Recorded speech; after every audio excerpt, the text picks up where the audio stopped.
For decades, we have thought, well, we don't have that much oil in this country. And oil in the Middle East is what sustains us. Oil from Venezuela, where Chavez is now running things. And Brazil. But yes, but in recent years, we have discovered ways to access the 7 or 8 trillion barrels of proven reserves that we have in shale oil deposits, and the incredible numbers of cubic meters of natural gas that we have in shale deposits. We have enough of each for over 200 years supply in the United States right now, and we can get to that. Barack Obama has prostituted himself in his office to his environmental supporters, and he will not permit the opening of government lands, where about 70% of these shale deposits are found, to oil development, nor will he permit further offshore development. If you look at Romney's program, the first point of his famous 5 points is to fully develop our energy capacities. Now let me tell you, and it's going to take a second or two, so bear with me. Well, it's going to stop that segment because we're going to get into that in the second segment. All right.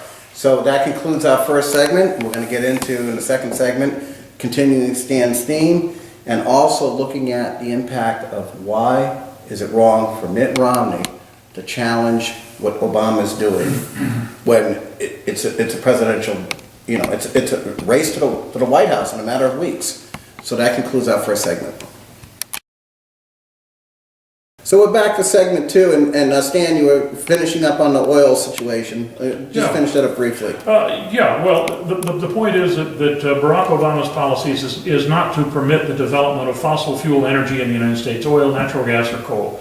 Yet at the same time, he gives a couple of $1 billion to Brazil and more to Mexico and more to Colombia for them to develop their offshore oil deposits at the expense of the American taxpayer.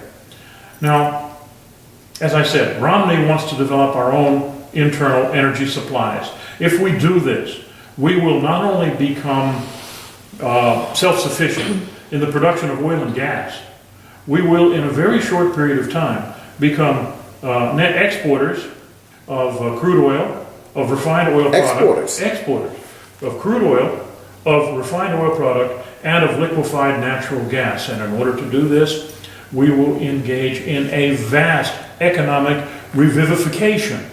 We will be producing pipes for drilling and pipes for pipelines. We'll be producing the engines, the rotating tables, the check valves, the pumps, the drill bits. We'll be producing... And that'll create more jobs. Massive job production. We'll be producing liquefied natural gas plants, more refineries, more specialized liquefied natural gas tankers to transport the stuff. And cleaner energy, right? And well, of course, it can be done very cleanly these days. And in addition, there will be enormous spin-offs. If you look at the economy of North Dakota right now, where they are developing on private lands, public lands, the huge Bakken deposits of oil and gas, you will see that unemployment is somewhere around 3%. And you will see that there is enormous development of, my God, restaurants, hotels, and apartment buildings, yes, used car lots, dry cleaners, grocery stores, anything you can think of that a burgeoning economy requires. And the point is, unlike oil monocultures like the United Arab Emirates or Kuwait or something, we can manufacture all that stuff right here. Our whole economy will suddenly begin to grow. There will be millions, literally millions of jobs created as a result of this, and there will be a much reduced threat to the dollar as the global reserve currency. This is not something we have time to talk about right now. If you want to do another segment, I'll talk about that because something very important just happened that does threaten the dollar. But let's talk now about Romney and his perspective. Well, Sally, what I'd like to ask you, being someone that keeps an eye on as a political insider watchdog, Romney's strength is the economy. Absolutely. That's where Ryan came in too, as the VP choice. Mm-hmm. Is it a slippery slope for him to try to challenge Obama on the foreign issues right now, especially after the assassination of the American ambassador to Libya? Is it proper for him to be questioning where we're going with all this? I mean, they're going to have their last debate, I think on the 24th of October, is going to be specific foreign policy. where do you cross the line? I mean, don't you need to have these candidates defined? Well, I think they're pretty well defined. Obama does nothing, and Romney has a very big list of accomplishments in his life. But of course he has the right to question Obama. Obama has no position that anybody can actually determine on how to handle the things that are going on in the Middle East. And Romney is in a perfect position to present his viewpoints, to say these are the things we need to do, so that people do understand that he doesn't wait around for somebody else to decide. He decides. He asks the people around him. Caesar was a great general, and he conquered huge portions of what's now Europe because he was unafraid of smart people. And from everything I've read about Romney, he surrounds himself with smart people that he's known for decades. Obama, Joe Biden. What else is there to say? Well, here we are on to our final segment today, and what's going on in Washington with Romney, the Republican, and Obama, the Democrat, and what's right, what's wrong. Stan, how does that trickle down to the elections? You know, we're, what, 50 days, as of today's on Saturday, from November 6th. Mm-hmm. What impact, or 51 days, what impact does what's going on in Washington have on partisan elections in Volusia County with state and Senate Republican, state representative seats, Senate seats, and even nonpartisan county council seats? What impact does that have? Well, first of all, you have a great deal of enthusiasm amongst conservatives, Republicans and other conservatives here in Volusia County, and much of that is driven by a visceral desire, which is only strengthened by studying the issues, to get Barack Obama and the Marxists who surround him out of office and replace them with Republicans, but not just any Republican, with good conservative Republicans who will take the hard steps necessary to put the country back on the right track. And so you get a lot of support for people like Ron DeSantis, who is a strong constitutional conservative, who served in the military and who has good ideas about how these things should be done. And just tell our audience what office he's running for. Well, he's running for the Congress of the United States. Right. You get strong support for people at the state level, like Dorothy Huckel, who has been around in the state legislature and has now been termed out and is running for the state senate, but with a very conservative fiscal record. And you also have people now for the first time seriously taking a look at what's happening in DeLand at the county. And there they see that on the one hand, Obama is committing these outrages in Washington in terms of the way he just spends as though there's no limit. And then you look down over at DeLand and you see that much the same thing is happening. What you have in DeLand is Obama light. And you see our county having run up a debt in excess of $200 million. You see vast amounts of subsidies flowing every year into white elephant projects like the Ocean Center or commuter rail, which will never pay for themselves, but constantly be a drain on the economy. You see bonding commitments which exceed our revenue streams. In short, you see a county which is risking bankruptcy.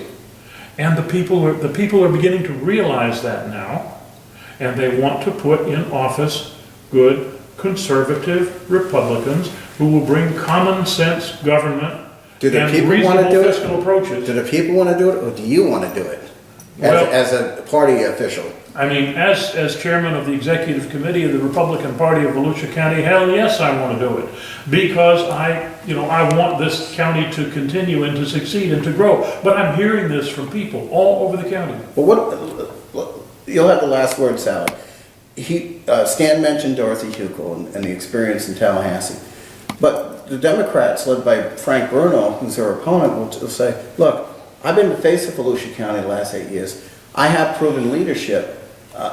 Things aren't as bad as what people say. It's still a place where we've got the ocean and we've got some resources with tourism."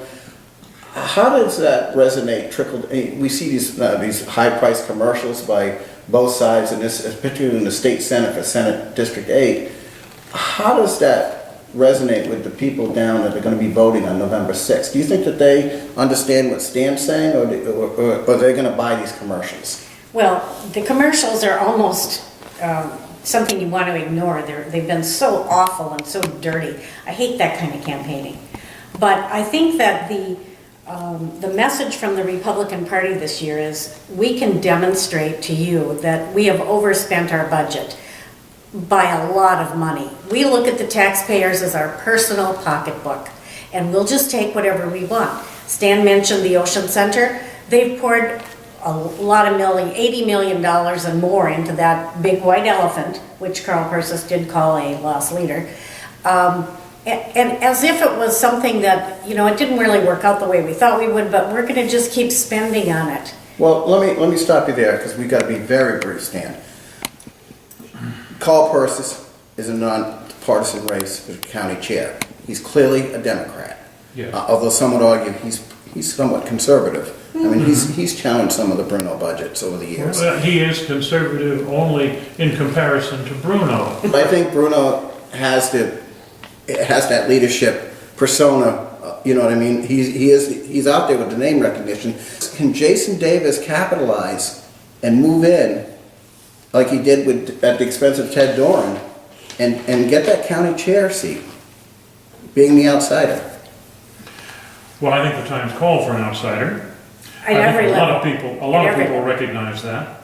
It's true that Jason Davis is not an experienced politician. He has not spent years on the county council, and given the performance of the county council for the past 7 years, I think that's a very good thing. It's a strong point in Jason's favor. You yourself know from having interviewed him over the past several months that he is a very quick study.